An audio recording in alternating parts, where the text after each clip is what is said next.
Dito is now officially available in NCR. Dito cell towers have been active for a couple of months now, but before May 17, you can't buy Dito SIM cards on official channels. Now that Dito is available in Metro Manila, through different channels I purchased the SIM card from Lazada, and in this video we will explore what Dito has to offer and if there's any difference between now and before their official launch.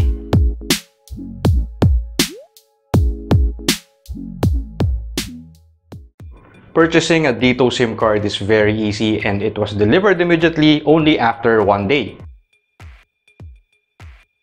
The package includes the SIM card and the SIM ejector, which comes in handy.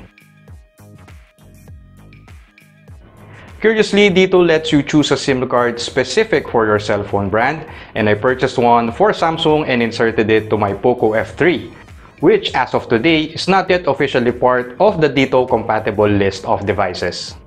Surprisingly, I had no issues with the SIM card compared to my earlier purchase wherein I had to set up the APN settings just to get an LTE signal.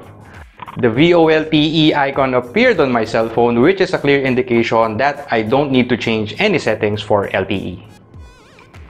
Upon inserting the SIM card and obtaining a signal, you receive a welcome message from Dito and a Dito app download link and the initial password to register your phone number on the app.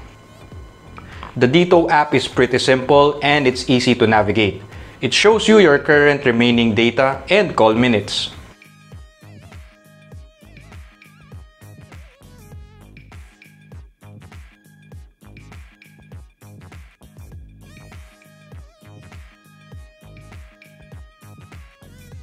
You can also purchase, load, and subscribe to promos within the app.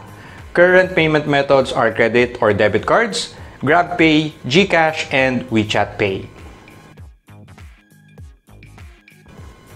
In terms of speed, the fastest download speed I got was 10.7 Mbps and upload speed at 12.4 Mbps.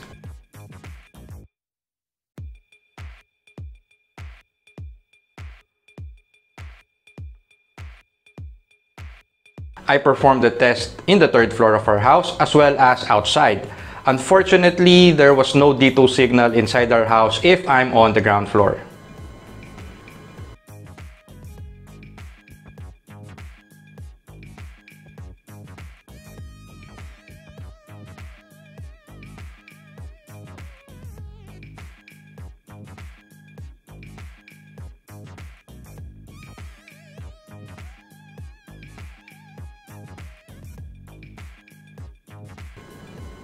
Based on the app, there's no 5G yet in Metro Manila, so it would be useless to compare Dito to Globe or Smart in a 5G covered area such as in my location.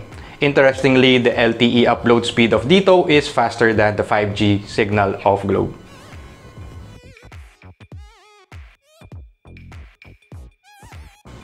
Comparing to my test a few weeks ago on the same spot, the speed seems to have slowed down, probably due to the increasing number of Dito subscribers in Metro Manila, which might congest their network. So would I recommend a switch to Dito? As a secondary number, yes, especially if your area already has a 5G signal or at least have good LTE signals. And your primary purpose is for internet connection. With their current promo, you'll only spend below 8 pesos per gigabyte and it's valid for 1 month. But if your main purpose is for calls and texts, then you might as well stick to your current number because aside from good call and text promos both from Globe and Smart, I find texting every one of your contacts, updating them of your new number, a very tiring process. So there you have it, my take on the now official Dito telecommunications in NCR. So please don't forget to like this video and subscribe to my channel, The Misadventures of Ronnie G. Thank you for watching and stay safe.